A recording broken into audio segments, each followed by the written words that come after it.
Hello student, welcome to my channel excellent learn centre. आज का topic है समीकरण, जिसमें हम समीकरण हल करना सीखेंगे और बिल्कुल ही इजी से इजी तरीके से समझाएंगे। आप लोग वीडियो में लास्ट तक बने रहिएगा, तभी आपको समझ में आएंगे। तो हम बिल्कुल ही शुरुआत से लेंगे, यानी कि शुरुआत से हल करके सिखाएंगे, यानी कि आप लोग को बतलाएंगे। मान लीजिए कि हमने एक समीकरण लिए बाबू, देखिए ये 2x बराबर 4, समझ रहे हैं ना। ये मेरा समीकरण है बिल्कुल शुरुआत से। तो इसमें क्या दिया हुआ, इसमें पहले चर समझना होगा। देखिए ए से जेड, ए बी सी, यानी कि ए से जेड तक को क्या बोलते हैं बाबू, इसको बोलते हैं चर। क्या बोलते हैं? चर। तो इसमें चर का ही वैल्यू निकलता है ए से जेड तक में, समझ रहे हैं ना। ये डॉट डॉट का मतलब होता है कि A B C D E F G सारे ए से जेड तक में जितने भी अक्षर हैं, सारे अक्षर आ जाने का मतलब कोई सा भी अक्षर, इसको बोलते हैं चर। जैसे ए मेरा क्या है, चर है। बी क्या है, बी भी चर है। सी भी चर है। डी भी चर है। सब के सब ये क्या है, चर है। तो हमें इसमें चर का ही वैल्यू निकालना पड़ता है, ये हमेशा याद रख ले समीकरण में। तो इसमें चर क्या है बाबू, देखिए ये एक्स है चर, तो हमें एक्स का ही वैल्यू निकालना होगा, समझ रहे हैं ना। तो इसे हल करते हैं, देखिए कैसे निकालें। ये एक्स है ना, तो हमें एक्स को पहले लेना होगा बाबू। बराबर में ये 4 है तो 4 को ले लेना होगा। देखिए x का मान निकलना होगा, यानी कि चर का। तो x ले लिए, बराबर में 4 है तो 4 को ले लिए बाबू। जो x का गुणांक है ये नीचे बटे में आ जाएगा, यानी कि भाग में आ जाएगा, नीचे 4 के नीचे, समझ गए। जो x का गुणांक क्या है बाबू, 2। जो x के बगल में रहता है ये नीचे आता है, ये कट जाएगा। देखिए 2 1 का 2, 2 दूनी 4, यानी कि ये x का जो वैल्यू आ गया बाबू, यानी कि चर का वैल्यू क्या आ गया, 2। ये मेरा आंसर हो गया।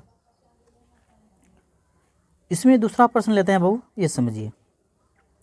समझ लीजिए कि यहाँ पे देखिए 3y है, बराबर में है 12, समझ रहे हैं। इस पर हमने y लिए हैं, तो इसमें चर क्या है बाबू, देखिए इसमें y आया, चर आया ना। ए बी सी डी में अक्षर आता है कि नहीं, तो हमें इसमें y का वैल्यू निकालना होगा। तो हमने सबसे पहले ये y ले लिए बाबू, ठीक है ना। तो y बराबर करेंगे, बराबर में जो रहेगा उस चीज़ को उतार देते हैं, ठीक है ना। अब y का गुणांक कितना था बाबू, ये 3। तो y का जो गुणांक होता है y के बगल वाला, ये नीचे भाग में आ जाता है 3। तो आप इसे कटा दीजिए, ठीक है। देखिए 3 1 का 3 और 3 चौके 12, यानी कि y का जो वैल्यू आ गया बाबू, ये 4 आ गया, यानी कि 4 वर्ग में कट गया ना, नीचे 1 का वैल्यू नहीं होता, ये 4 वर्ग में जो कटा, ये 4 y का, यानी कि चर का वैल्यू 4 आ गया। ये आपका आंसर निकल के रेडी। इसी में समझिए कि यहाँ पे लेते हैं बाबू, समझ लीजिए। यहाँ देखिए, यहाँ पे हमने 4 ले लिए, प्लस यहाँ ले लेते हैं x, बराबर में ले लेते हैं बाबू 6, समझ रहे हैं ना। इस टाइप से हमने समीकरण लिए। तो देखें इससे कैसे हल करें। तो सबसे पहले इसमें देखिए बीच में बराबर आया समीकरण का, तो आप इसमें सबसे पहले एरो लगाएं, ठीक है ना। एरो का निशान इस प्रकार से लगाएं। इसमें ध्यान देखिए चर कहाँ पे है बाबू, ये 3 अंक वाले हैं, तो चर देखें, तो चर ये बीच में आ रहा है, x मिल रहा है, तो हमें x को ही पहले लेना होता है, ठीक है ना।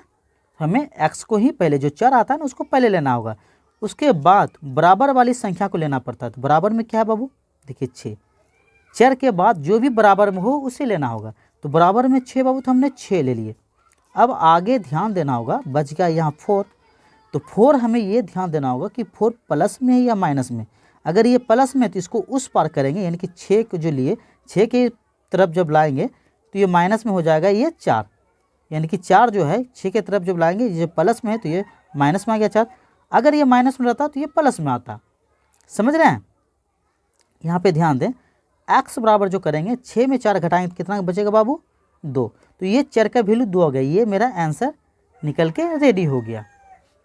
इसी में एक और देखें, देखिए यहाँ पे ले लेते हैं बाबू हम, समझ लीजिए कि 6 है, फिर ले लिए, समझ लिए माइनस ले लेते हैं, यहाँ ले लेते हैं हम 2x, बराबर में ले लेते हैं 8 बाबू, ठीक है। इस टाइप से भी समीकरण आएंगे। तो सबसे पहले देखिए समीकरण के बीच में बराबर आए तो आप सबसे पहले इसमें एरो का निशान अवश्य लगाएं। अब इसमें ध्यान दें कि चर कहाँ पे है। तो चर देखिए यहाँ पे आ रहा है बाबू, चर के साथ -2 लगा हुआ है। चर के साथ क्या लगा हुआ है, -2। तो ये पूरे को हमें एक साथ उठाना होगा। तो -2x यहाँ ले लेते हैं, माइनस 2x ले लिए। बराबर वाली संख्या क्या बताते हैं, चर के बाद जो बराबर में होता है वही उतारते हैं। तो बराबर में क्या है बाबू, उसे ले लेते हैं 8 है, तो सेम टू सेम हम 8 ले लिए।